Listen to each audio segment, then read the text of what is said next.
तो प्रेम किंबा रस की परात्परता चल रही है, क्योंकि जब तक हम प्रेम को परात्पर तत्व के रूप में नहीं देखेंगे तब तक प्रेम की उपासना का स्वरूप हमको समझ में नहीं आएगा।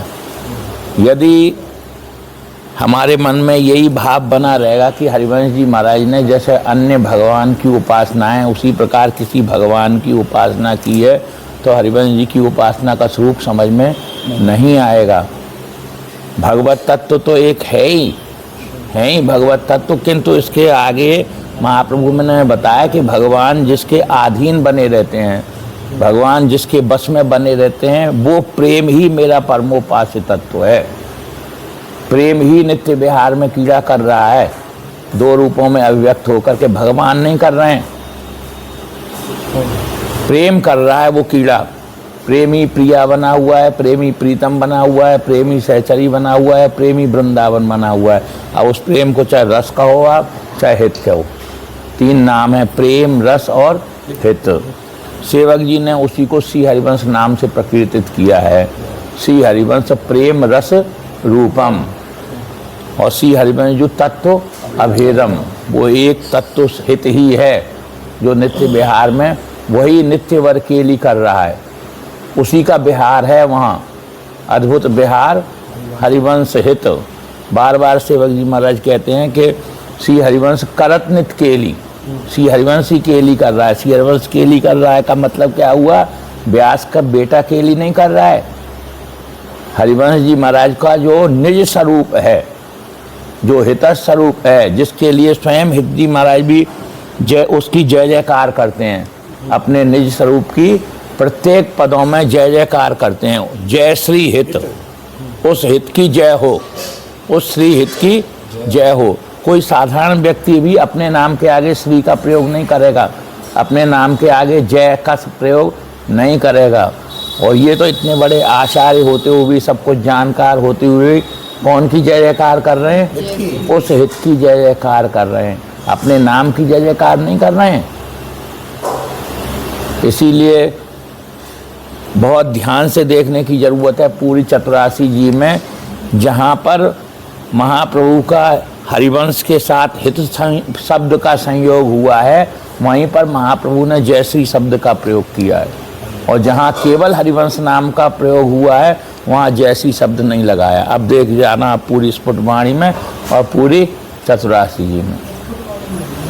स्फुटवाणी में भी नहीं मिलेगा, न कहीं चतुरासी में मिलेगा। जहाँ हरिवंश नाम का प्रयोग आया है केवल, जहाँ हित नाम का प्रयोग नहीं हो, जैसे आज नागरी किशोर भामती विचित्र जोर कहा कहूँ अंग अंग परम माधुरी, करत केल कंठ मेल माऊ दंड गंड गंड पर सरस रास लास मंडली जुरी, श्याम सुंदरी बिहार बांसुरी मृदंगतार मधुर गोष्णुपराल किंकनी चोरी, देखत हरिवंश आली।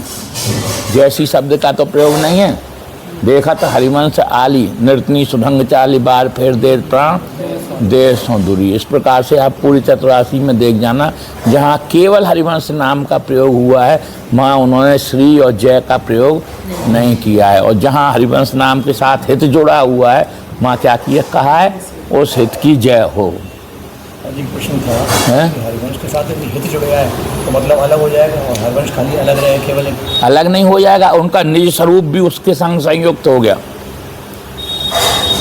उनका निज स्वरूप, जो उनका निज स्वरूप कौन सा है? हित। नित्य विहार कौन कर रहा है? हित कर रहा है। वही जब जब हो धर्म की हानि, तब तब तन धर्म प्रगटत आन जाने। और वो कौन है? लता भमन तो शीतल छासी हरिवंश रहत नित्य, जहाँ तहाँ न वैभव आन की। तो उसको चाहे हम रसिक लोग चाहे श्री हरिवंश नाम से कहें, चाहे हित नाम से कहें, चाहे रस नाम से कहें, या प्रेम नाम से कहें, ये तो खाली समझाने के लिए बात कही है। ऐसा नहीं कि हरिवंश नाम खाली आया तो वहाँ पे हित नहीं रह जाएगा, ऐसी बात नहीं है। पर उन्होंने हित जी महाराज ने जहाँ हित शब्द का प्रयोग हुआ, वहीं जय श्री शब्द का प्रयोग किया है। उस हित की जय हो जिसके ये दोनों रूप हैं, जो हंस हंसनी रूप में होकर के कीड़ा कर रहा है। जैसे हरिवंश हंस हंसनी सामल गौर कहो कौन करे, जल तरंगन न्यारे। पूरी चतुरासी का आप सुबह पाठ करते समय इसी दृष्टि से देख जाना।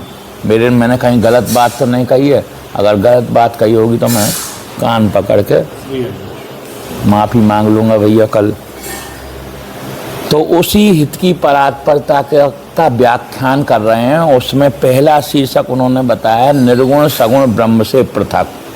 वो जो प्रमेय तत्व प्रेम है उसकी परात्परता को सिद्ध करने के लिए बताया है कि वो निर्गुण और सगुण का भी मूलाधिष्ठान है। इन दोनों रूपों का, जिसको परब्रह्म के दो रूप बताए गए हैं, निर्गुण रूप और एक सगुण रूप, इन दोनों रूपों का भी वो मूलाधिष्ठान है। और अब आज प्रभ बता रहे हैं निर्गुण सगुण रूप से भिन्न तथा अभिन्न। भिन्न भी है वो, पृथक भी है, भिन्न माने पृथक, और अभिन्न भी है। अभिन्न क्यों है भैया जब भिन्न है? तो बोले जब दोनों ही दिखाई देने चाहिए उसमें, जो जिसका मूल रूप है, तो जब तक उसमें सगुण नहीं दिखे तो वो अधूरा है। जैसे श्रृंगार रस के दो पक्ष होते हैं, विप्रलंब श्रृंगार और संयोग श्रृंगार। तो श्रृंगार रस मूल हो गया दोनों का, उसमें विप्रलंब भी दिखाई दे रहा है और संयोग श्रृंगार भी दिखाई दे रहा है। इसी प्रकार से निर्गुण और सगुण जहाँ दोनों दिखाई देते हैं तभी वो मूल होगा उनका। अगर अकेला निर्गुण ही बनाए तो फिर खाली निर्गुण निराकार हो गया ना। अकेला खाली निर्गुण निराकार दिखाई दे रहा है या सगुण साकार दिखाई दे रहा है तो क्या हो गया? एक का ही रूप हो गया फिर तो। फिर परात्पर तत्व कैसे? परात्पर तत्व तो वो है जिसके ये दोनों रूप हैं। तो अब यहाँ दोनों रूप दिखा रहे हैं, तो उसके निर्गुण सगुण रूप से भिन्न तथा अभिन्न। अभिन्न भी है और भिन्न भी है। अब सुनो, सीताचार्य के परमोपास्य प्रेम किंबा रस के साकारत्व और निराकारत्व पर विचार करते समय यह बात भी स्मरण रखनी होगी कि उनका परमोपास्य उस प्रेम की प्रतिमा है जो निर्विवाद रूप से दो हृदयों को एक करने वाला एक संबंधात्मक तत्व है। क्योंकि जगत में और भक्त जगत में, जीव जगत में और भक्ति जगत में उसको किस रूप में देखा गया है कि वो दो को मिलाने वाला एक संबंधात्मक तत्व है, प्रेम। वह उस रस की मूर्ति है जो निर्भ्रांत रूप से अनुभूति का ही विषय है। उसका रूप नहीं देखा, खाली अनुभूति करते हैं। उसका स्वाद नहीं बता सकते हैं, ना उसका रूप देखा है। उस आनंद का आकृतमान विग्रह है जो सुनिश्चित रूप से एक इंद्रियातीत आस्वाद्य ही है। तो उनकी दृष्टि में क्या है? वो एक इंद्रियातीत, यानी इंद्रियों से भी आगे का कोई आस्वाद है। इंद्रियां भी जिसका वर्णन नहीं कर सकती हैं। वह प्रेम घनाकृत रसघन मूर्ति और सांद्रानंदाकृत इसी प्रकार एक साथ निराकार और साकार है, जिस प्रकार प्रकाश रंध्र जालों के माध्यम से आने पर साकार दिखाई देता है। प्रकाश होता है ना, जब इसकी परछाई पड़ती है, अब लाइट बंद कर दो, चांदनी की रोशनी में देखो तो इसकी परछाई बिल्कुल इसी तरह पड़ेगी जैसे ये खिड़की है। तो उस प्रकाश को क्या कहोगे आप? आकार कहोगे या निराकार कहोगे?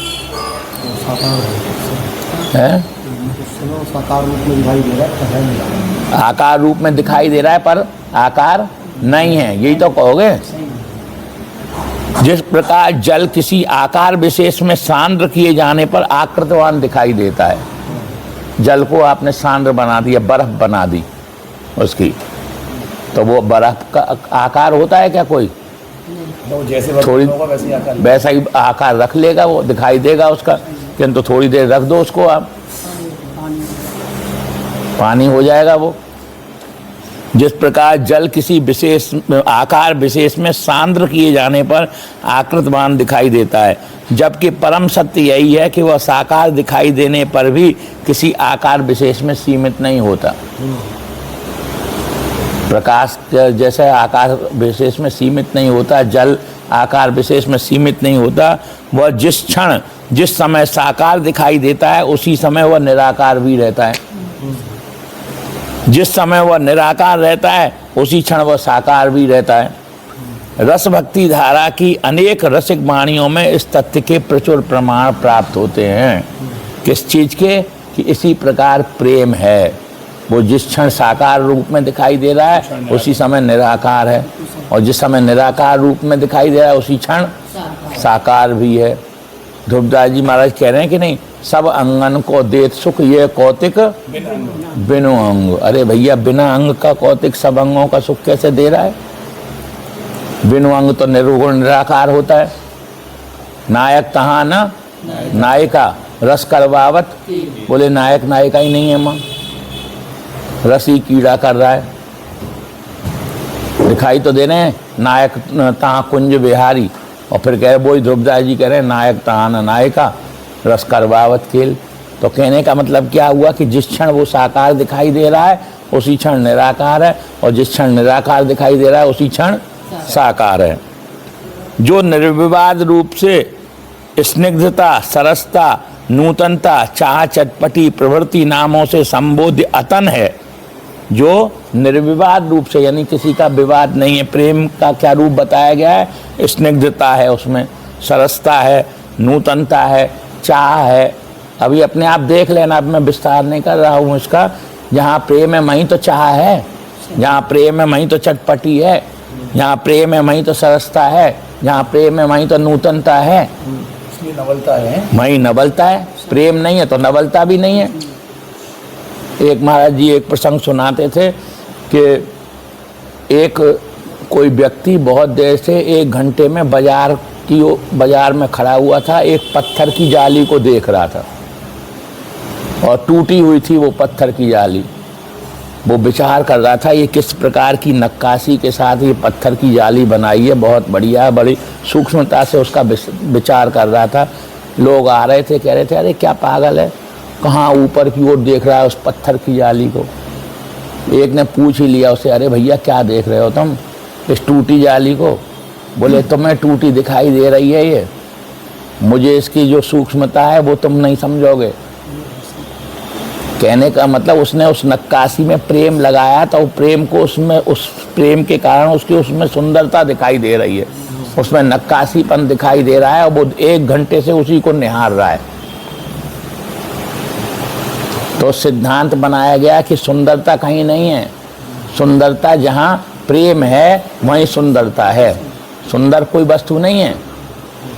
जेती सुंदर हो, बोले जितनी रुचि हो, रुचि माने प्रेम, जहाँ जितना हमारा प्रेम है। अब दूसरी दृष्टि से सोचो, भगवान श्री कृष्ण और राम कितने सुंदर रहे होंगे, कितने सुंदर रहे होंगे। भगवान श्री कृष्ण और राम कितने सुंदर रहे होंगे, कोई सुंदरता की सीमा नहीं उनकी। ऐसे सुंदर थे जिनके संग में सीता जी की जितनी भी सहेलियाँ थीं वो जाने के लिए तैयार हो गई, हमें भी ले चलो महाराज, सुंदर हैं जभी तो। किंतु रावण के लिए, कंस के लिए इतना भयाभीत था वो, हमारे जैसे काला जीरा भी आ जा, अरे काला काला बंसी वाला आ गया। रावण कहता श्री मत लगा उसको, तो उसने उस प्रेम की दृष्टि से नहीं देखा। जिन जिन ने प्रेम की दृष्टि से देखा है तो वो उनको सुंदर दिखाई देने लग गए, और जाकी रही भावना जैसी, प्रभु मूर्त देखी तिन तैसी। काल के रूप में अगर उनकी भावना है तो उनको काल के रूप में दिखाई देना, और प्रेम की दृष्टि से यदि देखते तो सुंदर दिखाई देने लगते।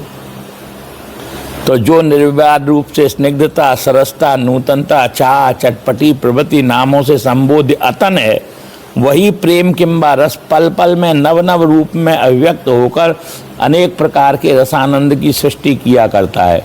वही प्रेम अनंत रति विलासों तथा मधुर भावों को प्रकट करने वाले, आनंद देने वाले और आनंद लेने वाले सभी अंगों का सुख दिया करता है। ध्रुवदास जी महाराज कह रहे हैं, पल पल और विधि उपजत नाना रंग, और सब अंगन को देत सुख यह कौतिक बिनु अंग। आनंद दशा विनोद लीला में छंदोहा संख्या 7 में कहा है ये। सब अंगन को दे, पल पल और विधि, एक रूप में नहीं रह रहा है वो प्रेम, पल पल में रूप नवीन हो रहा है उसका।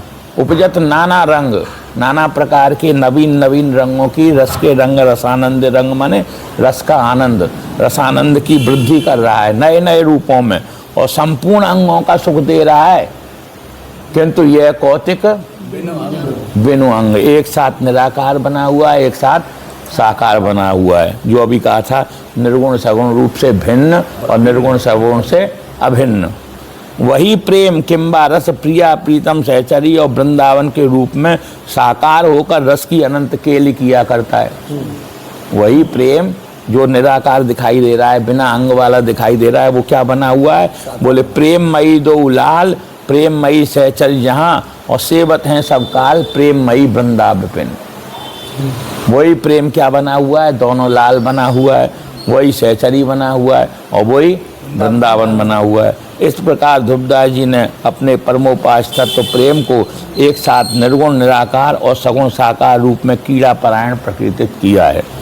लाडलीदास जी ने भी परम तत्व प्रेम किंबा हित का स्वरूप निर्वचन करते हुए कहा है कि वह नित्य तत्व एक साथ निर्गुण निराकार और सगुण साकार बना रहता है। जिस प्रकार जल की पुत्तलिका एक साथ निराकार और साकार संज्ञक बनी रहती है, तत्व नित्य निर्गुण सगुण निराकार साकार, बर्फ पूतरी जल विषय दृष्टा दृष्टि अपार।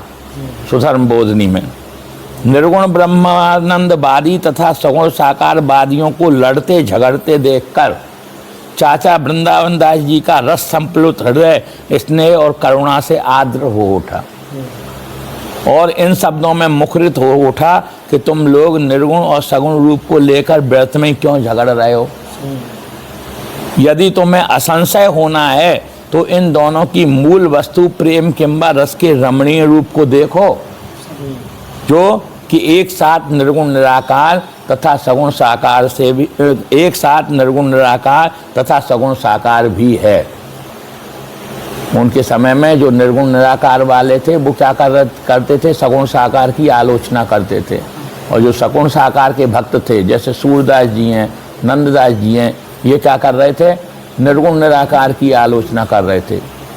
पद सुना है कि नहीं उनका, सूरदास जी महाराज का, निर्गुण कौन देश को बासी।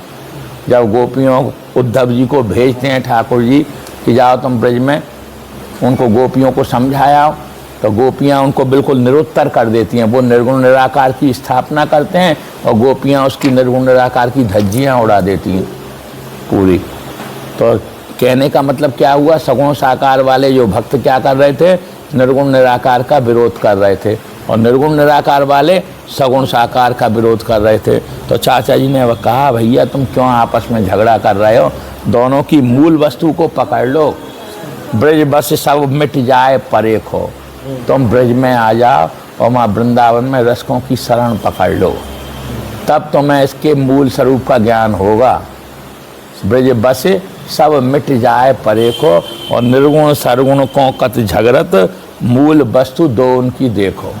दोनों की जो मूल वस्तु है, निर्गुण भी बैठा हुआ है उसमें और सगुण भी बैठा हुआ है, तो उसमें झगड़ने की जरूरत नहीं है। रतनदास जी ने अपने परमोपास प्रेम किंबा रस का स्वरूप आलोकित करते हुए लिखा है, निर्गुण की जो मर्यादा है, निगम की जो मर्यादा है और लोक की जो मर्यादा है, तिनको भंज के कीड़ा करत हैं। सेवक जी ने कहा है ना, निगम लोक मर्याद भंज कीड़ंत रंग रस। उसी को व्याख्यात करते हुए रतनदास जी कह रहे हैं कि निगम की जो मर्यादा है, निगम माने वेद, वेदों की जो मर्यादा है और लोक की जो मर्यादा है। वेद की मर्यादा होती है ऐसा करना है, ऐसा नहीं करना। इसके साथ साथ में लोक भी बैठा हुआ है, लोक माने संसार जहाँ हम रह रहे हैं, तिनको भंज के उनको समाप्त करके रस की कीड़ा करते हैं। निगम की मर्यादा कौन है? निगम की मर्यादा कौन सी है? तो कह रहे हैं एक तो निर्गुण एक सगुण, ये दो मर्याद हैं, ये दोनों मर्यादाएं, एक निर्गुण की मर्यादा है और एक सगुण की मर्यादा है। सो परस्पर विरोध है। परस्पर विरोध कैसे हैं? जहाँ निर्गुण तहाँ सरगुण नहीं, और ये दो हित की मूर्ति हैं तो निर्गुण पे सरगुण लीला करें, हैं तो निर्गुण निराकार। स्वरूप कैसा है इनका? सब अंगन को देत सुख ये कौतिक बिन अंग माने निर्गुण निराकार। हैं तो निर्गुण पर सरगुण लीला करें। लीला ऐसी कर रहे हैं जैसे सगुण साकार कोई का रूप कोई लीला कर रहा हो। फिर हैं तो सरगुण पे गुण निर्गुण के हैं तो सगुण साकार रूप में दिखाई दे रहे हैं, पर गुण कौन के हैं? निर्गुण निराकार के हैं। शुद्ध नेह में निष्काम है या तो निर्गुण है।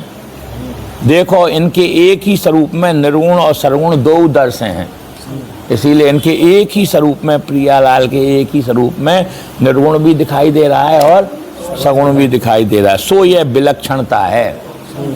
इसलिए ये माँ का खेल साधारण नहीं है। ये विलक्षण खेल है। याते निगम की दो मर्याद खंडन कर कीड़ा करे हैं, इसलिए वहाँ इनकी मर्यादा काम नहीं करती। उक्त पंक्तियों में रतनदास जी का अंतराशय यह है कि नित्य विहार परायण हमारा परमोपास्य वेद भेद निर्गुण ब्रह्म तथा सगुण ब्रह्म की स्वरूप सीमा से पृथक है और साथ ही दोनों का मूल अधिष्ठान भी है। तो दोनों से अलग भी हो गया और दोनों का मूल भी हो गया। सर्वसुखदास जी ने अपने सिद्धांत 25 नामक ग्रंथ में परमोपास्य प्रेम किंबा रस का स्वरूप व्याख्यान करते हुए लिखा है कि महली हित के महल में निर्गुण और सरगुण दोनों एक साथ दिखाई देते हैं।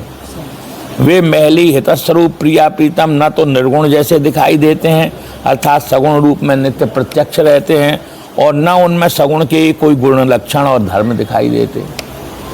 क्या कह रहे हैं सुनो। हित महली के महल में निर्गुण सरगुण संग, हित महली के महल में निर्गुण सरगुण संग और निर्गुण से न रहें न गुण सगुण सर्व सुख रंग। न तो सगुण के गुण हैं इसमें और न निर्गुण के गुण हैं इसमें। और दिखाई कैसे दे रहे हैं, बोले दोनों संग में दिखाई दे रहे हैं।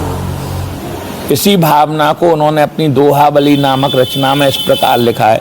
निर्गुण सरगुण में दुयो न्यारो सर्वाधार और सब सुख सब श्रुति अंत मत सो हित नित्य विहार। हित का नित्य विहार कौन सा है, बोले निर्गुण सगुण उसी में दुरा हुआ है और वो दोनों से अलग भी है, दोनों का मूलाधिष्ठान भी है और दोनों से अलग भी है। राधिकाचरण दास जी ने भी परात्पर तत्व हित किंबा प्रेम का स्वरूप विवेचन करते हुए लिखा है कि वह निर्गुण निराकार और सगुण साकार साथ साथ ही है।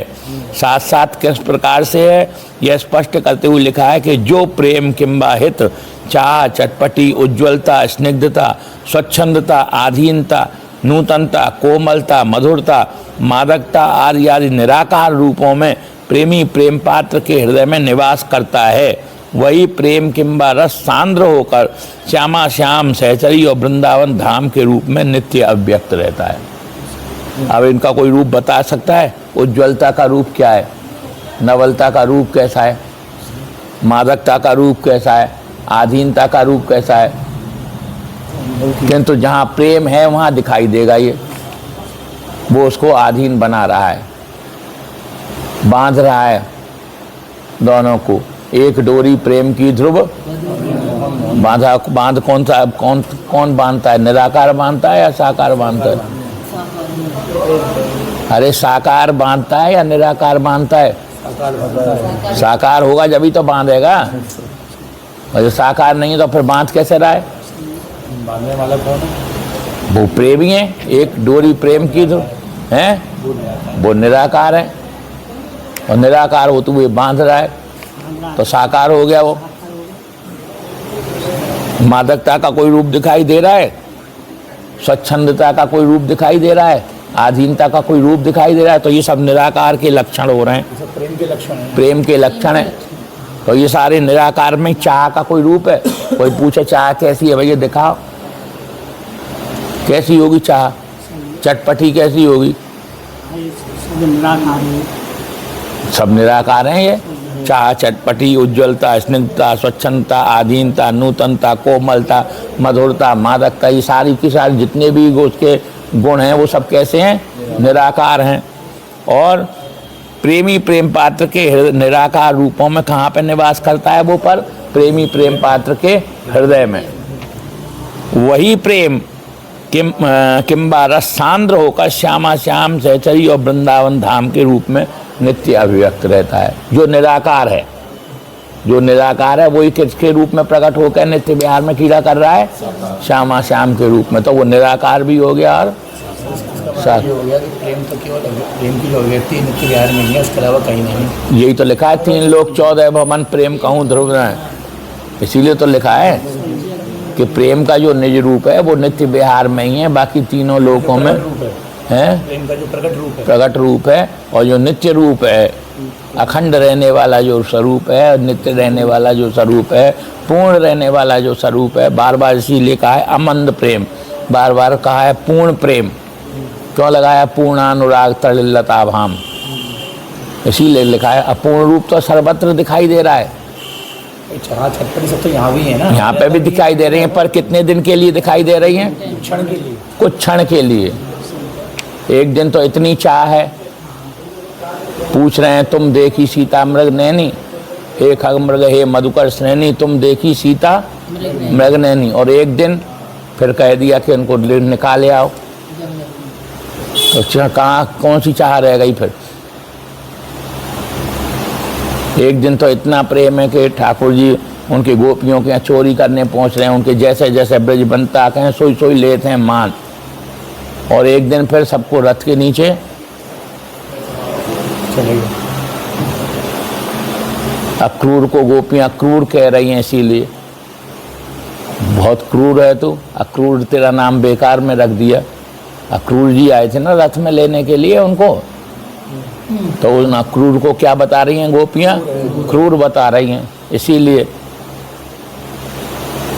तो कहने का मतलब ये हुआ कि प्रेम दिखाई तो दे रहा है, पर क्षण के लिए, कुछ दिन के लिए। इसीलिए रसिकों ने कहा सदा सुहाग तो ही भव्यो और बधू दिन 10 जू कहाँ है। बधू तो सभी हैं, बधू कौन सी बधू नहीं है, सब हैं, संसार में भी बधू हैं सबरी, पर सदा सुहाग तो ही भव्यो। प्रिया जी से एक सखी संबोधित कर रही है कि सदा सुहाग कौन का है? आपका ही है, केवल आपका ही है। और बधू तो दिन 10 की मेहमान है, और बधू दिन 10 जो कहाँ है।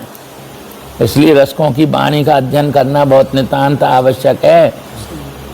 जब तक रसिकों की वाणी के द्वारा इसको समझोगे नहीं, तब तक ये समझ में आने वाला नहीं है।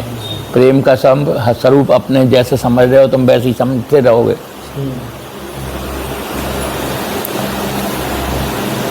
इसी तथ्य को दृष्टांत के द्वारा समझाते हुए राधिका चरण दास जी ने लिखा है कि जिस प्रकार प्रकाश दीपक की लौ के आकार में दिखाई देने पर भी वह उस स्वरूप विशेष में सीमित नहीं होता। दीपक की लौ का आकार दिखाई दे रहा है, किंतु उस आकार को पकड़ लोगे तुम, है कोई आकार? वो उसका आकार दिखाई दे रहा है, ये जल रही है, लौ के रूप में दिखाई दे रहा है, पर उस समय उसका आकार है कोई? एक आकृति या साकार संज्ञक नहीं हो जाता। उसी प्रकार प्रेम भी निराकार होते हुए भी साकार तथा साकार होते हुए भी निराकार बना रहता है। निराकार साकार सु कैसे सो हेतु कहत सब जैसे, निराकार जो है भनत सो है व्यापक रूप, जहाँ लौकत जाकी को सब ही भांति अनु, चाह ज्यों ही चटपटी त्यों ही उज्ज्वलता को, स्निग्धता स्वच्छंदता आधीनता सह जैसो, क्यों ही नूतनता कोमलता मधुरता मादकौ, रुचि तरंग अभंग बाढ़त रहत एक रस ही सदौ, आस्वाद छिन प्रति जासु में दिन होत रहत नवीन ही, ये बसत प्रभु सब कहत सबसों प्रेम हृदय स्थान ही, निराकार सुप्रेम की ही मूर्ति भूत घनी कोई, धाम श्री बन सकी श्यामा श्याम राजत हैं सोई। जो इतने ऊपर की पंक्तियों में जिसको निराकार बताया गया इतने शब्दों के माध्यम से, वो निराकार प्रेम ही क्या बना हुआ है? धाम बना हुआ है, श्री बन धाम बना हुआ है, सखी बना हुआ है, और श्यामा श्याम बना हुआ है। सो या को दृष्टांतियों बूझें भावक को, घनीभूत सुप्रकाशी दीप सिखा को सोए। जिसका दृष्टांत किसका दे रहे हैं? जिस प्रकार दीपक की लौ होती है, उसका आकार दिखाई देता है, किंतु वो आकार है नहीं। वहाँ में एक प्रकाश था जी, अन्य वस्तु कछु ना है। उसमें क्या है? केवल प्रकाश है, और प्रकाश निराकार होता है। ते अभिन्न होते उसो भिन्न बतावत आए। इसी प्रकार प्रेम का स्वरूप ऐसा ही है कि उसमें निर्गुण निराकार है और निर्गुण निराकार सगुण साकार है, और ये दोनों उसमें नहीं हैं। उपर्युक्त विवेचन के आधार पर इन सभी हितजी महाराज से लेकर आगे के होने वाले रसिकों की वाणियों का गहन अध्ययन करने से ये निश्चित हो जाता है कि निर्गुण निराकार और सगुण साकार इन दोनों से पृथक तथा दोनों का मूलाधिष्ठान प्रेम किंबा रस तत्व ही है। अतः वही पूर्ण और परात्पर तत्व है। पहले शीर्षक के द्वारा ये आज पूर्ण हुआ है। प्रेम की परात्परता के लिए उन्होंने पहला शीर्षक बताया था कि निर्गुण निराकार से पृथक और दोनों का मूलाधिष्ठान। ये कौन बैठ रहा है? प्रेम ही बैठता है, वो हित ही बैठता है, और कोई बैठता ही नहीं इस जगह पर। अब दूसरा शीर्षक ले रहे हैं अणोरणीयान और महतो महीयान। अणोरणीयान माने क्या होता है? छोटे से भी छोटा, लघु से भी लघु, और महत से भी महत, बड़े से भी बड़ा। अब प्रेम किंबा रस ही ऐसा पूर्ण और परात्पर तत्व है जो एक साथ अणोरणीयान और महतो महीयान है, अर्थात सूक्ष्म से भी सूक्ष्म है और महत से भी महत्तर है। सुनो भैया, कैसे? अभी तो समझ में नहीं आई बात, तो तुमने शब्दों का जाल तो बना दिया, पर समझ में नहीं आया कि महत से महत्तर कैसे है और छोटे से छोटा कैसे है। लोक में प्रत्यक्ष देखा जाता है कि प्रेमी अपने प्रेम पात्र पर अपना सर्वस्व उत्सर्ग कर देता है, एवं लोक से सर्वथा विरत भक्त महानुभावों ने भी भगवान को प्रत्यक्ष कर लेने के पश्चात यही उद्बोधन दिया है कि भगवान का प्रागट्य प्रेम से ही होता है। भक्तों ने क्या उद्बोधन दिया है कि भगवान का प्रागट्य कहाँ से होता है? प्रेम से होता है, और भगवान प्रेम के ही वशीभूत हैं। कोई भक्त इसको मना नहीं कर सकता है, चाहे राम भक्त हों चाहे श्री कृष्ण भक्त हों, सबकी ये निर्विवाद रूप से मान्यता है कि हरि व्यापक सर्वत्र समाना और प्रेम से प्रकट होए मैं जाना। अर्थात सबसे महान कहा जाने वाला भगवान भी जिससे प्रकट होता है। महान कौन है? सबसे बड़ा भगवान। और भगवान कौन से प्रकट हो रहे हैं? प्रेम से प्रकट हो रहे हैं। तो फिर महान कौन हो गया? महान से भी महान हो गया। वह प्रेम ही वस्तुतः महतो महीयान है, क्योंकि भगवान उससे ही प्रकट होते हैं और उसके ही अधीन बने रहते हैं। अधीन भी उसी के बने रहते हैं। वैसा किसी के अधीन नहीं है, भक्त के अधीन नहीं है। वो भक्त के भीतर बैठा हुआ जो प्रेम है उसके अधीन है। यहाँ बड़ी सूक्ष्म पकड़ है। कहते हैं ना, भक्तन को दास, भक्तों के दास नहीं है, वो वास्तव में प्रेम दास हैं। वास्तव में भगवान भक्तों के दास नहीं है, प्रेम दास हैं। वो प्रेम के दास हैं। वो जिसके हृदय में बैठा हुआ है प्रेम है, भगवान को कौन मिला रहा? वो प्रेम मिला रहा है, और वो दास भी उसी के हैं और उससे ही प्रकट होते हैं। भगवान भगवान से नहीं प्रकट होते। भगवान को प्रकट करने के लिए क्या चाहिए? प्रेम चाहिए। भगवान भी यदि तुम्हारे पास हैं और तुम सोचो भगवान को अब कैसे प्रकट करें, तो भगवान भगवान से प्रकट नहीं होंगे। कैसे प्रकट होंगे? प्रेम की आवश्यकता है। तो बड़ा कौन हो गया भैया? बड़े से भी बड़ा हो गया। बड़े से भी बड़ा हो गया। मैं तो मैया जबरदस्ती तो नहीं कहलवा रहा हूँ मैं। हृदय आत्मा बोल रही हो जब ही कहना, जबरदस्ती मत बोलना कहीं। भगवान तो बड़े हैं ही, उनसे बड़ा प्रेम। वह प्रेम ही वस्तुतः महतो महीयान है। भगवान की महामहिम महत्ता के साथ साथ उनकी आश्चर्यमयी मधुर लघुता भी प्रसिद्ध है। भगवान जैसे बड़े हैं तो उसके साथ साथ में उनकी लघुता भी प्रसिद्ध है। वे सर्वतंत्र स्वतंत्र एवं सर्वनियंता सतैश्वर्य संपन्न होकर भी भक्त प्रेम के अधीन हो जाते हैं तो सबसे बड़े, किंतु भक्तों के क्या हो जाते हैं? अधीन हो जाते हैं। किंतु प्रेम किंबा हित की लघुता इससे भी कहीं आगे निकल गई है। प्रेम की जो लघुता है भगवान की लघुता से भी, जैसे भगवान की महत्ता से भी आगे निकल गई है उनकी उसकी महत्ता, ऐसी भगवान की लघुता से भी प्रेम की लघुता आगे निकल गई है। भगवान तो केवल भक्त के बस में ही होते हैं, अभक्त के नहीं। अब देखो, प्रेम भगवान तो केवल भक्त के बस में होते हैं, अभक्त के नहीं। वह भक्त के सामने लघु हो सकते हैं और सबके आगे लघु होने की क्षमता अभी तक अप्रामाणित है। शिशुपाल के आगे नहीं लघु हो रहे हैं वो, जैसी एक से एक में गाली दी। और प्रेम नहीं सोच रहा ये बदमाश है, ये कौन है, ये कौन है। जिसने जहाँ पे प्रेम लगा दिया वो उसके तदनुकूल बन करके चोर के संग चोरी करने चला गया, वो बदमाश के संग बदमाशी करने चला गया। कौन? प्रेम। क्योंकि प्रेम के बिना कोई बुरे कार्य भी संपन्न नहीं होंगे, ना अच्छे कार्य भी संपन्न नहीं होंगे, किसी भी प्रकार के कोई कार्य संपन्न नहीं होंगे। प्रेम लगाना ही पड़ेगा। चोर को लगाना पड़ेगा प्रेम, किसान को प्रेम लगाना पड़ेगा, जब किसानी में वो सिद्धस्त हो पाएगा। समझ में नहीं आ रही है ये बात, अभी टाइम लगेगा थोड़ा समझने में। जब तक सीयरबंश इस तरह बुद्धि से नहीं समझ पाओगे, इसके लिए तो हमारा ये एकमात्र सेवक शरण सदा रहे, तभी ये समझ में आएगा। ये कोई व्याकरण से और इससे पांडित्य से समझ में आने वाली वस्तु नहीं है, और ये अनुभूति का विषय है। इसीलिए मना किया रसकों ने, या रस को साधन नहीं कोई। अगर पढ़ के ही समझ में आ जाता तो कह देते भैया यहाँ पाठशाला खुल रही है, चले जाओ वहाँ समझ जाओगे। बोले नहीं, या रस को साधन नहीं, एक कृपाते होए सो होई, केवल प्रेम के लिए। और कोई मैं वैसे पूछूं, चलो वाणी नहीं है, आपका प्रेम इनसे लग जाए, उसके लिए क्या किया जाए? पाठशाला खोली जाए, कि भंडारे किए जाएं, कि दान किया जाए, क्या किया जाए? क्या किया जाए? इनका प्रेम, आपका प्रेम इनसे लग जाए, उसके लिए क्या करना चाहिए मुझे, आपको? हैं? बताओ तो सही भैया। हैं? अनुकूल भाव से चिंतन करना पड़ेगा तो अपने आप प्रेम हो जाएगा। प्रेम करना पड़े, प्रेम से ही होगा, और कोई इसके लिए कोई साधन नहीं है।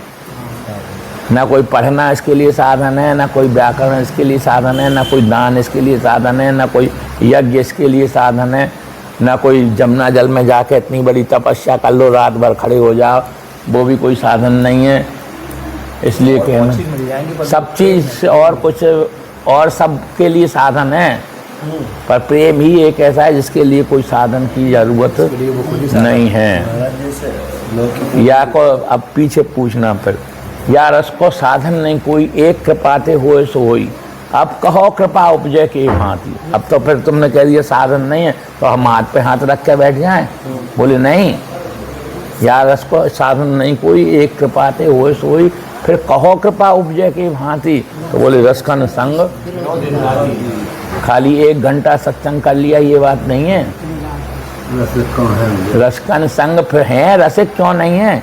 सेवक जी बैठे हुए हैं, ध्रुवदास जी बैठे हुए हैं, पितजी महाराज बैठे हुए हैं, चाचा वृंदावन दास जी बैठे हैं, ढोंगी बाबा बैठे हैं, यही तो रसिक हैं। इन्हीं का तो संग होगा। जितनी देर तुम वाणी का पाठ करोगे तो कौन का संग करोगे? प्रेम में तो कैसे संग होता है? प्रकट में रसिकों का संग तुम रात में कैसे करोगे?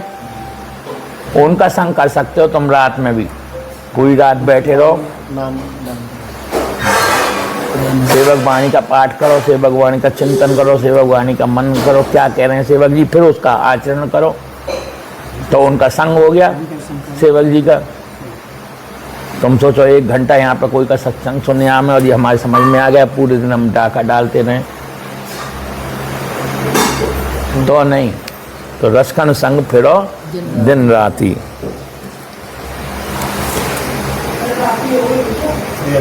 किंतु अणुरणियान यह प्रेम भक्त अभक्त चोर बधिक ज्ञानी अज्ञानी और पशु पक्षी आज सभी के समक्ष तदाधीन होकर तदाज्ञावर्ती बना रहता है। अब इसकी छोटापन देखो, अणुरणियान माने छोटे से भी छोटा। यह प्रेम भक्त के भी वशीभूत है और अभक्त के भी वश में हो जाता है, चोर के भी हो जाता है, बधिक के भी हो जाता है, ज्ञानी के भी वश में हो जाता है, अज्ञानी के भी वश में है, और पशु और पक्षी तक के भी वश में है।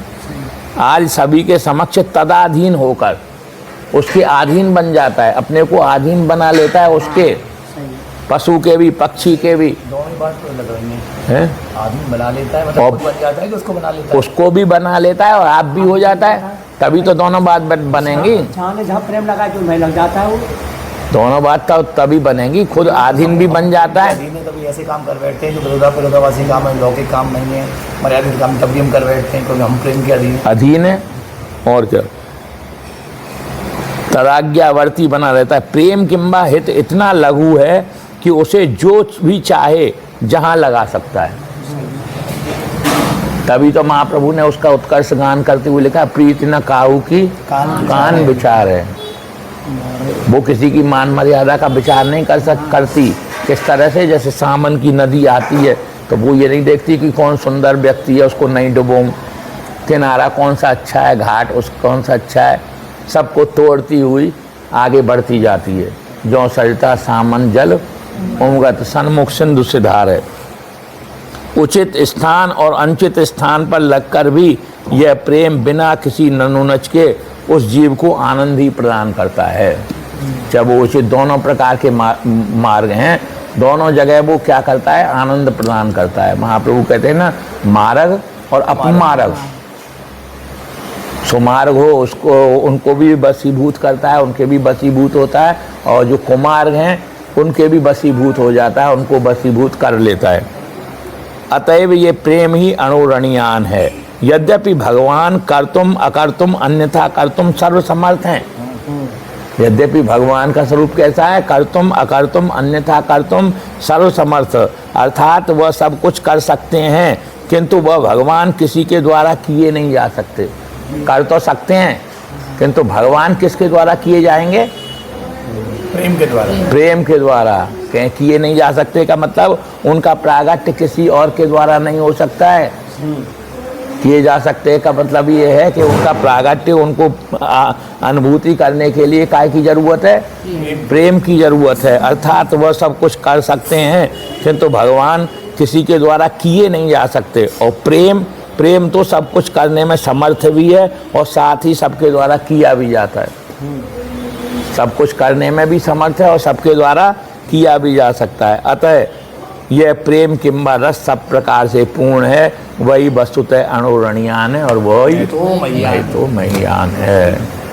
ये दूसरा शीर्षक पूरा हुआ। अब तीसरे शीर्षक की चर्चा आगे।